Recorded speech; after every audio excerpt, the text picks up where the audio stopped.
The following program is the work of the broadcast students at the British Columbia Institute of Technology.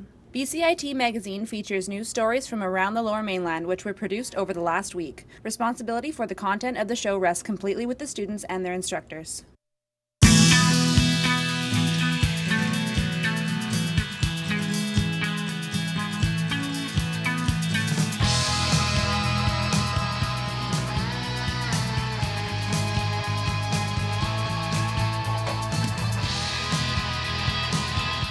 This week on BCIT Magazine.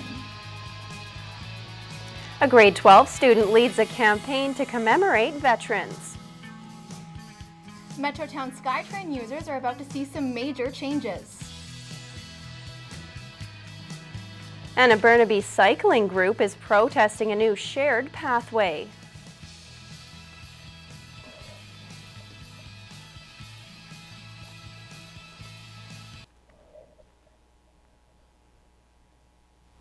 Hello and welcome to BCIT Magazine. I'm Johnny Smart. And I'm Robin Crawford. Hundreds of Canadian veterans buried in Vancouver's Mountain View Cemetery lay in unmarked graves. Steve Zhang has the story about a grade 12 student who aims to change that. Roughly 12,000 veterans are laid to rest here in Vancouver's Mountain View Cemetery, but over 800 are buried in unmarked graves. Every year, Canadians take a moment to remember those who served this country and to commemorate the sacrifice they made. However, there are those who haven't received basic honors, and they seem to have been forgotten.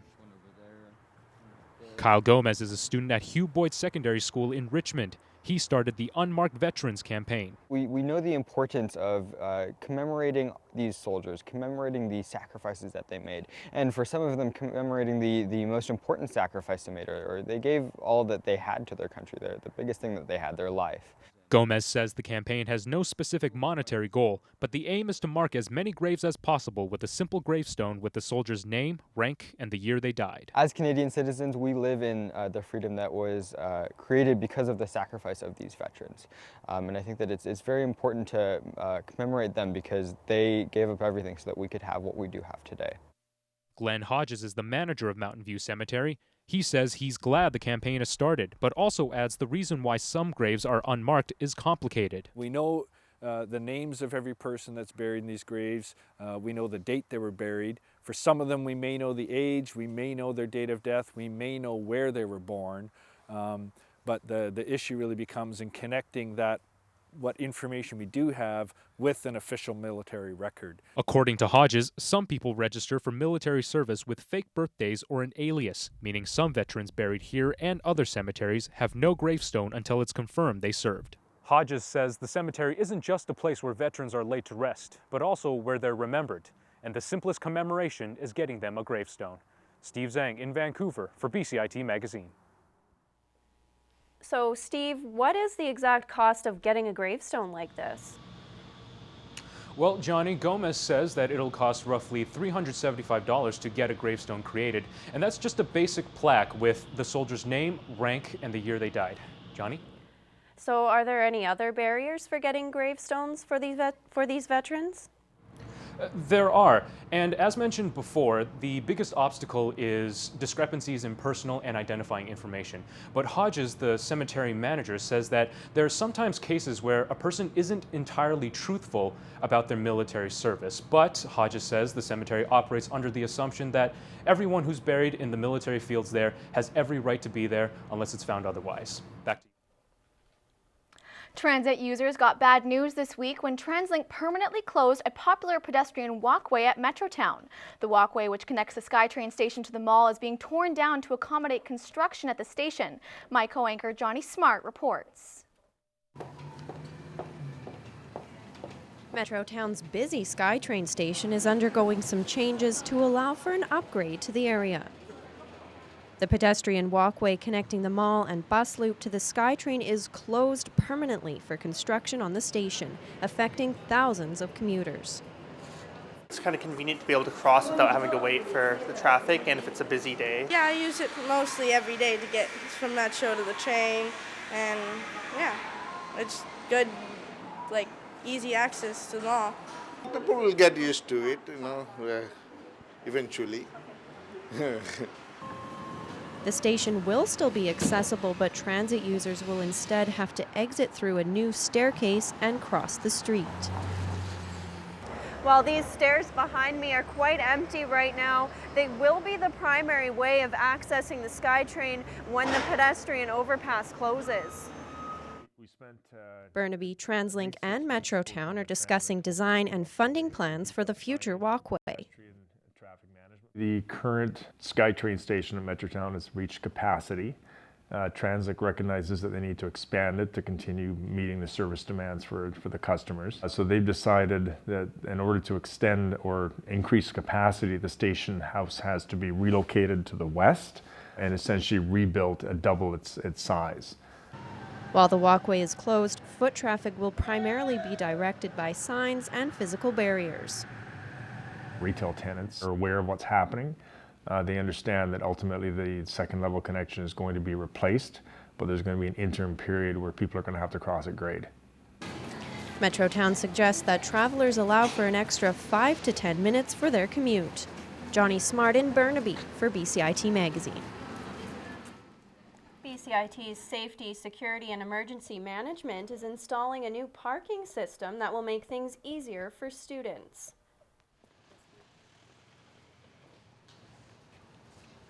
As the system undergoes a digital shift. From a customer service perspective, this is going to modernize everything, and we want to convince students to pay online. That's the simplest because they can, when you pay online, you can actually design your parking needs to yourself. And the other thing is when you purchase online, you don't have to run to a parking ticket dispenser. You are all ready to go, you save time.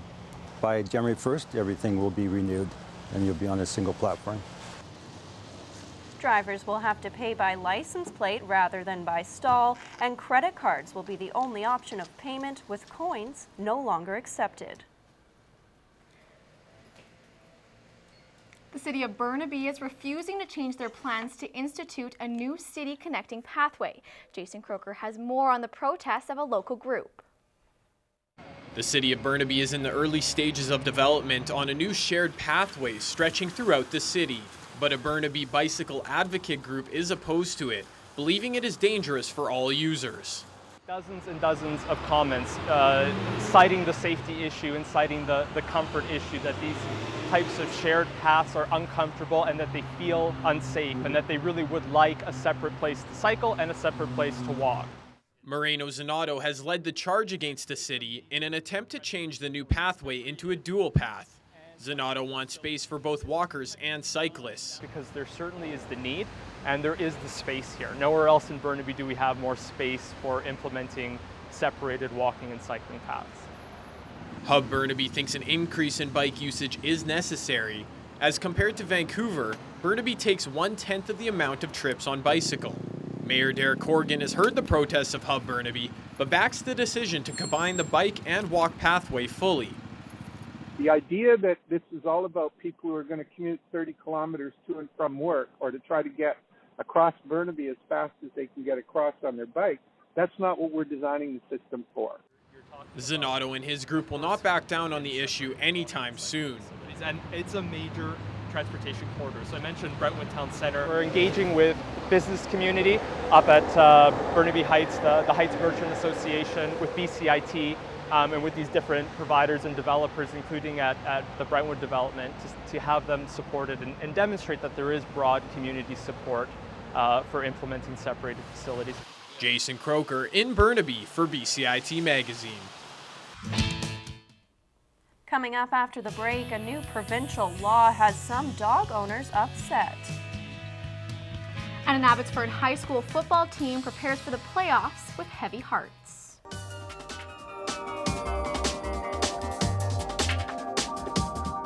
I chose BCIT because I know that all the programs are very hands-on. We have our own radio station. Like it's one of the best programs that I've ever heard of. I am starting a job on Monday, so confidence is high. Honestly, I didn't think it was going to be this fun.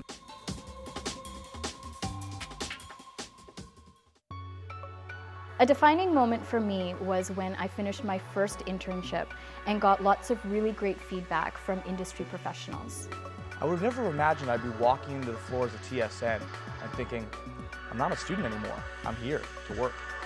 I will be starting a job with an investigative news program in Toronto, and I'm really excited to see that grow into what will become, hopefully, my dream job. BCIT Broadcast and Online Journalism, putting you to work.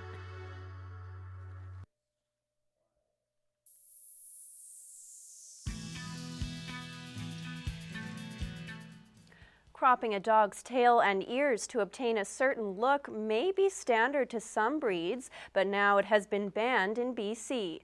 Louisa Alvarez reports on why the ban might not be enough to stop the trend. The Doberman breed has always had a certain look. The ears are cropped and the tail docked, but now that look might have to change. The practice of ear cropping and tail docking has been banned in British Columbia. A recent vote by the BC College of Veterinarians deemed the cosmetic procedure unethical and unnecessary. They're unnecessary procedures to put animals through. They're usually for cosmetic reasons, to change the appearance of an animal, and I don't think it's reasonable to put an animal through a surgery that causes pain without a medical reason for it. The procedure is done while the animal is a baby, and the belief that they don't feel pain is said to be a misconception. We now know that their nerves are developed and that it is painful. If I was to scale it on a scale of 1 to 10, 10 being the most painful, I would say the procedure is probably a 6 or a 7. On the other side of the argument, breeders believe tail docking and ear cropping is essential to the breed's identity.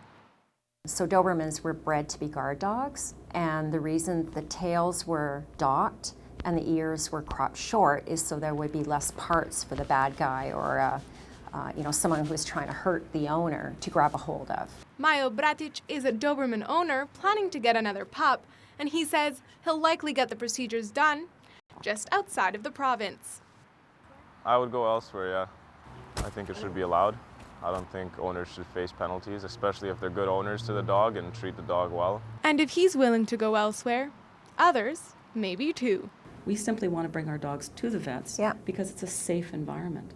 And we're afraid that there are some unethical breeders who will take it into the backwoods and do it themselves. Whether the SPCA is there or not, they're not going to find them. The BC SPCA is actually authorized to fully investigate and recommend charges to anyone, vet or not, involved in tail docking and ear cropping because it's now banned in British Columbia.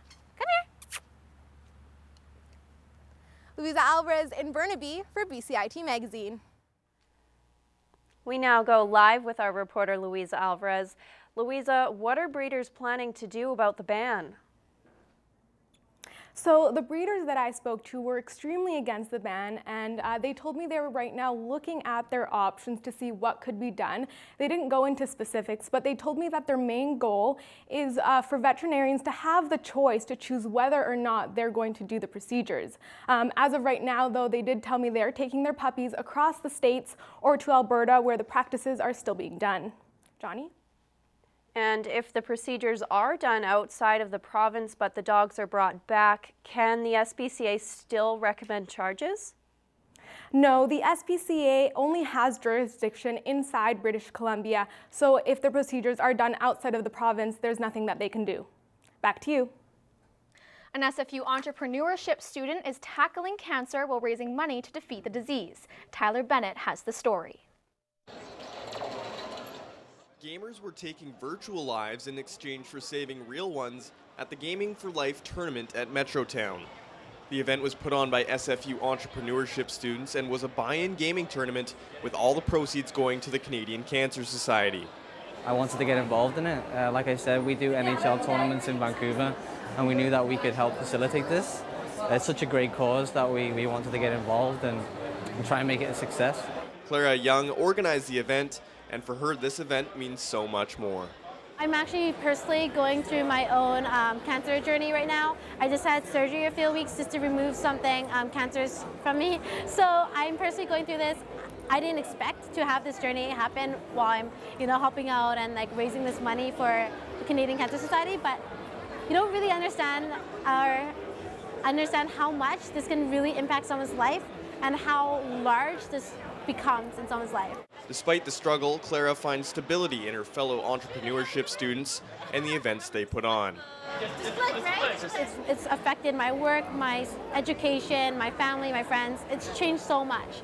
And knowing that there are these organizations like 25 to Life and these students, like all of us volunteering, really, really helps me go through this battle myself. Young and her fellow classmates have already raised $12,000 and hope to reach their goal of $30,000 by early December. Tyler Bennett in Burnaby for BCIT Magazine. Abbotsford Senior is still mourning the loss of a grade 9 student, Letitia Reimer, but the boys' football team is using the support of their community as motivation. Despite a horrific incident that took place inside the school's front foyer just a few weeks ago, the Abbotsford Senior boys' football team is still grinding on the gridiron. Jay Fujimara believes football was a way to help his team cope. The way football is, and you know how they're a team, and essentially like a family, that it helped them sort of lean on each other and kind of get through it all. Panthers star running back Samuel Yuko hopes his team can continue their success and honor Letitia with a AAA championship. We got more closer. We did more things for Letitia.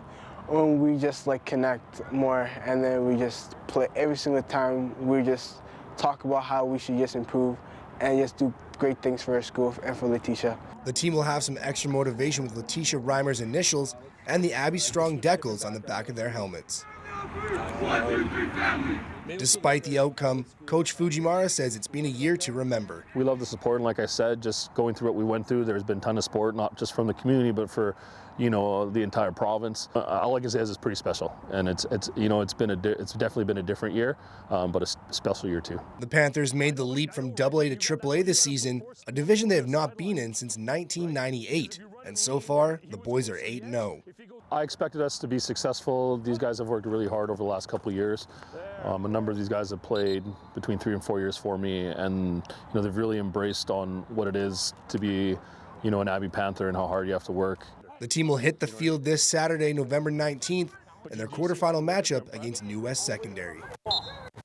Nick Arthur in Abbotsford for BCIT Magazine.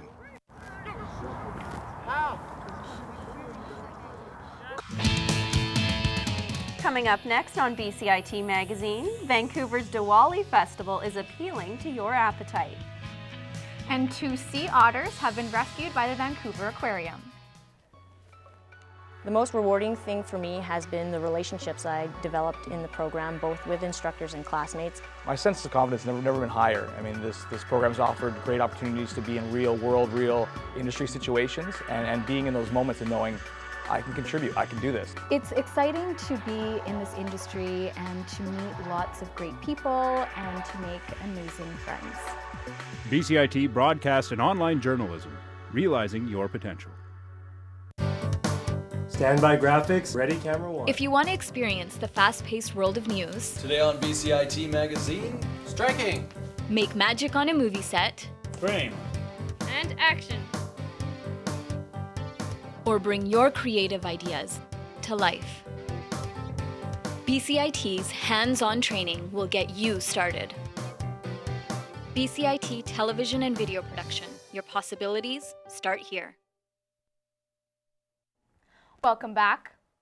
AA basketball at SFU's West Gym this Saturday at 2 p.m. as they take on Lindenwood University. Tickets are available online or at the door. Ready for some hockey? Check out the Vancouver Giants as they take on the East Division leading Regina Pats at the Langley Events Center. Tickets start at $19. Are you frustrated with online dating like I am? Newly single and not sure where to start? Want your profile to stand out and be noticed? Check out the Hacking Online Dating at UBC's Robson Square. Tickets are available online. Shop from 28 carefully curated artisans at Langley's Bloom Winter Market in Fort Langley. Find unique gifts including fashion, pottery, jewelry, art, and home decor this weekend. Welcome back. All eyes have been on the United States as the world waits to see what happens in the wake of the recent presidential election. While some were disappointed the country didn't elect its first female president, there were still some strides made on the road to gender equality in Congress. We are now joined by freelance journalist Rihanna Hetherington. So, Rihanna, this election was historical for female minorities. Tell us about that. Yeah, that's right. This year was a big year because there are now going to be the first 4 women who are visible minorities who will be in the Senate, including the first Latina woman who is from Nevada. So it's a really big deal. Do you think that this will be a trend moving forward? It's hard to say how quickly the trend's going to continue, but it will definitely be incremental changes happening, as we've already seen, and hopefully it will continue. Do you think that having Donald Trump as a president will discourage female minorities getting into politics? I think it would actually have the opposite effect, in that women, especially visible minorities, actually want to make a change in a system that doesn't necessarily have their best interests in mind. So it gives them a little bit more of a fight to go for it. Thank you. Well, the local South Asian community continues to celebrate Diwali through the end of November. Anissa Hetherington has more. Food brings people together, and that inclusiveness is at the forefront of this extended Diwali Fest cooking class. Vancouver's Diwali Fest board chair Kriti Duan is helping connect the Lower Mainland to Indian culture. So what we'll be seeing here is a demonstration to cook pav bhaji, which loosely translated is a potato and vegetable curry. The main ingredients are cauliflower and bell peppers. Usually served with fresh bread. We have 2 lovely instructors here, Poonam and Sunita, who are volunteering their time to help teach this really delicious dish to us today. Cooking is a crucial aspect of Diwali festivities, and that's no different for Kriti and her mother, Sunitra. Food is actually maybe the most important part, I would say. Of course, food's the main part of any festival, I guess, and for Indian festivals, food's a big thing. The class provides students with an array of flavors from across India and new skills to take home. Now, I don't know, something's happening to me. So this is so perfect, right? Well, I didn't realize she could mash them all together like that, but it's just very creamy. I've used all of these spices, but it's about how she's blending them. And in this class, more than just spices were blended together. We really want to reach and spread the light of Diwali and the celebration to everyone. Anissa Hetherington in Vancouver for BCIT Magazine. Time to eat. Well, People magazine has named Dwayne "The Rock" Johnson as this year's sexiest man alive. Johnson was the world's highest paid actor in 2016, making over $64 million. A Burnaby resident suffering from mental health problems is hoping for a better life now that she has started gardening therapy. Aziz Hajeri has more. People garden for many reasons. Often, it's to save money or eat healthier. But for Wendy Boyd, gardening is more than that. It is the only moment of the day where she truly feels at peace. You're watering the plants. It's like you're washing away your anxiety, and it disappears. Wendy was diagnosed with schizophrenia in her early 20s. Sometimes she has panic attacks and other discomfort, but all that goes away when she's here in the backyard of Miller's Way. This residential program for seniors with mental health problems was created to help residents live better lives with their conditions. They do this by ensuring residents stay active and contribute to the world around them. Everything that gets done here is done by them. It's not done by us. It's done from the sweeping of floors to unloading the dishwasher to making dinners. Everyone takes a turn and does a little bit. Michelle is one of Wendy's best friends at Miller's Way. She says Wendy's progress is a testament to the effectiveness of the program. I know Wendy suffers with anxiety. I know she hears voices and they paralyze her someday. But I know too the other side of it and how she can overcome those moments and be happy and be proud of her achievements and her contributions daily. Now that the gardening season is almost over, Wendy will have to find other ways to overcome her anxiety. But she is already planning next year's harvest with one goal in mind: selling her produce. So this time next year, Wendy may be able to add even more value to her therapy. Aziza Jerry in Burnaby for BCIT Magazine. As the Vancouver Aquarium mourns the loss of their first ever beluga, they welcome the addition of 2 new otter pups. Matt Humphrey has more on how these at-risk critters ended up there. These are the 2 newest additions to the Vancouver Aquarium, a pair of playful otter pups.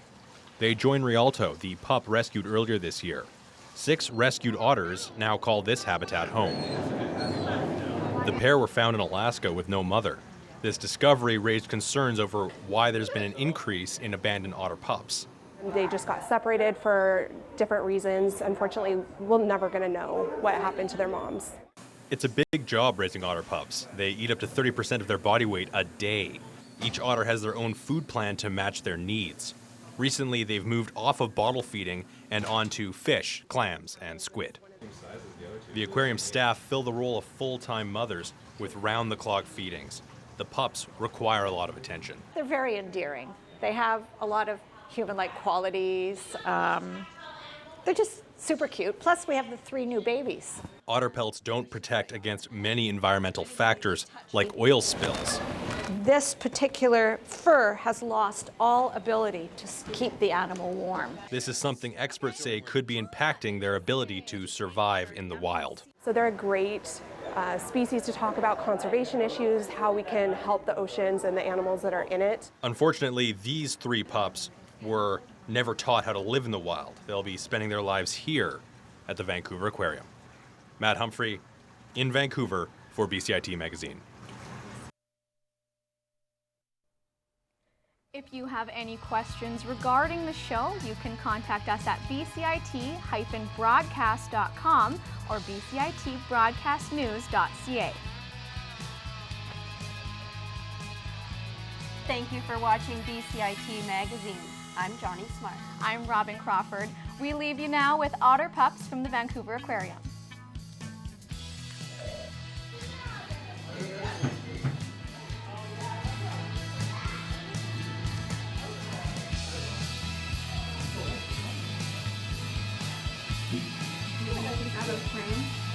Yeah, just stay blocked, don't move the frame.